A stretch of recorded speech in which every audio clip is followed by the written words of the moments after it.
收拾。蓝袍人闻言一怔，左右目光一扫之后，才发现不知何时，在那些原先四处躲避的凡人都已经站起身来，只是所有人都面露敬畏之色，簇拥在10余丈外的地方。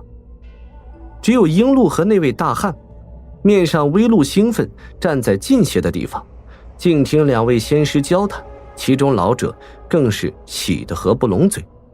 刚才他可瞅得清楚，这3人对他们来说根本无法抵挡可怕的妖禽，几乎全都是他半路雇佣来的寒仙师出手剿灭。这位仙师神通之大，远超乎其预料之外，真是意外之喜。看来即使独自带队上路，也应该不会有什么太大的问题。这几只妖兽你们处理一下，除了爪子和尾巴上的几根长鳞外，皮毛和肉对我无用，你们留下即可。韩立对大汉和老者用吩咐的口气说完。按照草原上的规矩，谁灭杀妖兽，东西自然是归谁所有。虽然实际上这些低阶材料韩立根本看不上眼，但是他现在所扮演的是一名筑基期修士，自然不可能视之无物。是，谨遵仙师之命。原旧的皮肉虽然对修仙者来说不值一提，但对凡人来说那是难得之物，可以换来不少的好东西。大汉也在一旁敬畏地答应着，然后2人一阵吆喝，几名身强力壮的青年走了过来，向3具妖禽尸体走去，准备按照韩立的吩咐处理一下3具原旧的尸身。那头被韩立用飞针灭杀的还好，被冰封的2只则需要用大锤砸碎才行。风仙师没事的话，回去歇息吧，韩梦也有些乏了，先回车子上。韩立一回头，对蓝袍人冷漠地说道，然后不等对方说什么，就自顾自地回转自己的车子上。蓝袍人见韩立这副爱理不理的样子，心中顿时一凉。原本见对方法器灵虫如此厉害，还想另有目的结交一番，可没想到对方根本不给开口的机会，竟如此冷淡地离去，这就让他好不尴尬。但对方刚刚对他有恩，实力又明显非比寻常，他也无法发作什么。半晌之后，蓝袍人终于还是叹了口气，有些悻悻地回到自己的车子上。他并不知道，盘坐在车中的韩立正目光闪动，望着其背影，沉吟不语。主人，这人有些来历，但主人为何对他如此疏远？韩立脑中传来了隐约奇怪的声音。经过这段时间的静养，这位婢女虽然是依然元气大损，但总算说话无碍。这人不是突兀人。什么？主人如何知道此事的？你看看这是什么东西？韩立忽然单手往虚空轻轻一抓，顿时一团青光浮现而出，接着幻化出一个玉佩般的光影，上面铭刻着几个比较古老的文字。这是大晋古文。其实刚才我不出手，估计此人也不会有事。此物是风月随身携带的一件玉佩，是一件顶级法器。每当那只妖禽接近时，就自行散发出阵阵的灵波，应该有自主护主的功效。虽然它暗藏在腰间，但是区区一层布衫，又如何能挡得住我的灵目？自然看得一清二楚。这上面的大晋文字，你应该也认识吧？凭借这几个字，这人十有八九是大晋所谓的世家中人。不错，明中逢这种称呼，按典籍上说，的确是大晋世家喜欢使用的名号形式。看来这位风道友应该是冯道友才是了。不过，宁中指的是何处？这大晋36大郡中的宁川郡，还是108州中的西宁州，或者根本是某一带宁字的普通城市而已。因为要来大晋，韩立自然专门搜罗了许多关于大晋的习俗、地理等方面的典籍。银月同样也看了不少，故而银月随口说出了这些来，他丝毫不觉为奇。不管这人是大晋哪个世家子弟，一个人出现在天蓝草原，那就本身代表了麻烦，自然少与对方接触的好。现在我们要做的，只是想要离开草原，先找到解除身上的煞气方法再说。这倒也是，这人以筑基初期身份，就配有这等能自动护主法器，绝对是封家重要人物，但现在竟暗藏在小部落的进贡队伍中，肯定是有大麻烦在身的。此女随即也不再说什么，车中恢复了沉默。这时外面的几名青年终于用大锤敲碎了2块巨冰，将3只原臼扒皮去骨分解开来，然后将其中最珍贵的6只利爪和10几根长铃给韩立送了过去，剩下的2个部落则不客气地瓜分走了。当然，因为韩立是苍鹿部请来的仙师，虽然让苍鹿部拿了大头，拓跋大汉虽然分得不多，但既然是意外收获，又没有在妖禽袭击下死伤什么人，自然同样高兴异常。而在红狼部一辆密封的严严实实的马车上，那名蓝袍人似乎觉得戴着斗篷不太方便，已经将头上之物取下了，露出了一张白皙的脸孔，除了只是嘴唇略薄几分，倒也算得上是英俊挺拔。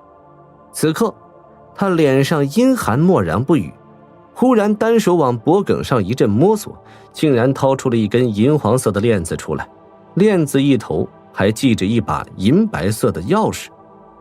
钥匙手指粗细，数寸来长，上面遍布着神秘古朴的花纹，并且在椭圆形柄部上还明印着一个金黄色的风字。凝望着此把钥匙，风月目中露出了奇怪的眼神，脸上神色阴晴不定起来，一会儿兴奋，一会儿痛苦，最后变得阴霾之极。长吐了一口气后，他小心地将钥匙收了起来，重新当成项链挂在脖颈之上，确认外人无法看到此钥匙后，他也开始闭目打坐，恢复起刚才消耗的灵力。外面清理完最后的原臼残骸后，没有多久，整个车队就重新开始上路了。只是这一次却没有人肆意的大声说话，刚才的战斗虽短，却给这些年轻的突兀人震惊不少。那些身具灵根的人更是心中火热，几乎想插翅就飞到圣殿中去，也成为了一名神通广大的仙师。下面一日安然无事，但是到了第2日午时，坐在车中参悟口诀的韩立远远感应到了圣殿指定的所谓驻地。虽然心里担心有高阶仙师驻扎其内，韩立不敢用神识靠近扫描，但也隐隐感到里面的灵力波动繁杂，有不少低阶修仙者混在其中。韩立目光闪动了几下，脸上面无表情。再走20余里后，马车周围的2个部落人几乎同时口中发出了一阵欢呼声。韩立神色一动之下，袖子一拂，车帘就自行倒卷而起，望向了远方。只见远处平原之上，一个黑点赫然出现在那里。韩立目光蓝光闪动，将黑点真实的样子看得清清楚楚。一道3、4丈长的围墙，用石块混合着粗大原木垒砌而成，而在城墙的后面，一顶顶突兀人最喜欢的高大帐篷和一些简陋木屋混杂在一起，并不时有许多突兀凡人出入其中，显得有些混乱。不过在众多帐篷和木屋中，也可隐隐看到几座完全用巨大青石盖起的石殿、阁楼，稀稀拉拉存在各处，偶尔才有1、2名服饰奇特的修仙者进入其中。这就是所谓的驻地。韩立心中思量，目光一转，落在围墙外面，每隔一段就竖着几根巨大的石柱。这些石柱光彩夺目，高达20、30丈。显然天蓝圣殿在此地布置了一个大型法阵，将整座城市护在了其中。而整个驻地上空没有见有修仙者腾飞而起，显然这座阵法也有净空的禁制。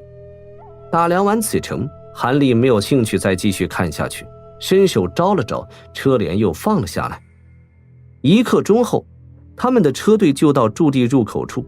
在这里并没有什么守卫之说，完全任由人随意进出。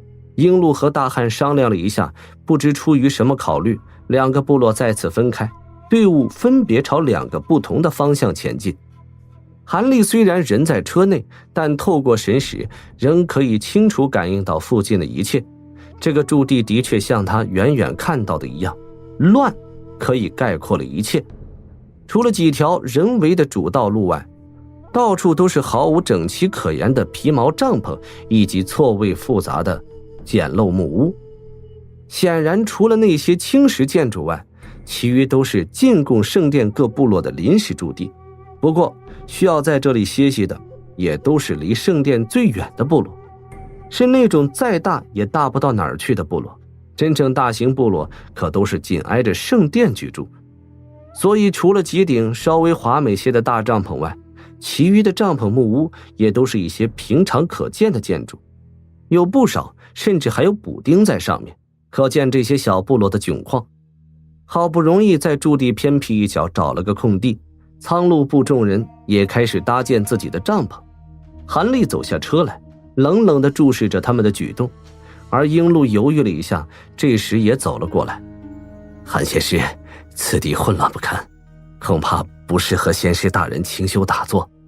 不过这里也有专门供奉仙师免费休息的地方，仙师要不要上那里住上2晚，等2日后修整完毕再继续上路？仙师意下如何？好吧，我知道了。那2日后我再来这里与你们会合。韩立神色如常，点了点头，然后也不客气地马上转身离去。看前进的方向，正是此地最高的一座建筑，一间2层的巨大石殿，在那里时不时有修仙者进出，显然就是老者口中所说的休息之所。走了一小段路程后，就到了石殿前，韩立却忘了殿门处耸立的2个3、4丈高的怪物雕像，面无表情地从门前擦肩而过。虽然他自信自己扮成一名突兀人应该毫无破绽，但是和这般多的突兀人修仙者住在一起，还是有些不太妥当。万一里面有元婴级的修仙者，说不定还会出岔子。还是离开驻地，到附近随便找一处地方凑合2日，等时间到了再回来混进车队继续上路。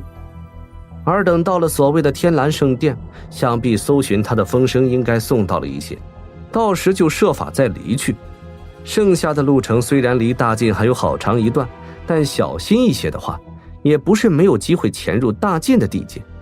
心中这么想着，韩立不慌不忙走到了驻地大门，伸手掏出一口小剑，化为一道遁光，冲天而起。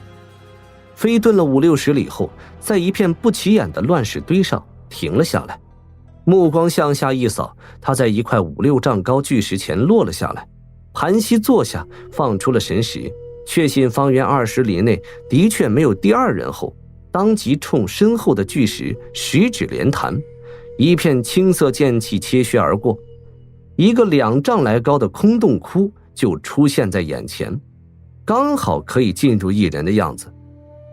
韩立进去试着盘坐一下，心中比较满意，随即又走出巨石10余丈外，从储物袋中取出一套阵旗来，10几道光芒闪过，一个隐形法阵就布置完毕。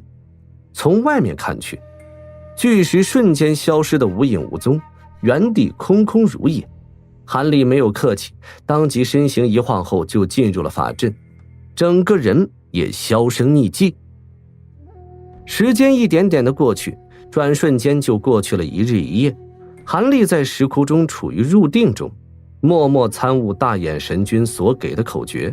此口诀比他料想的顺利得多，竟似乎已经参悟了大半的样子，这让韩立心中暗喜。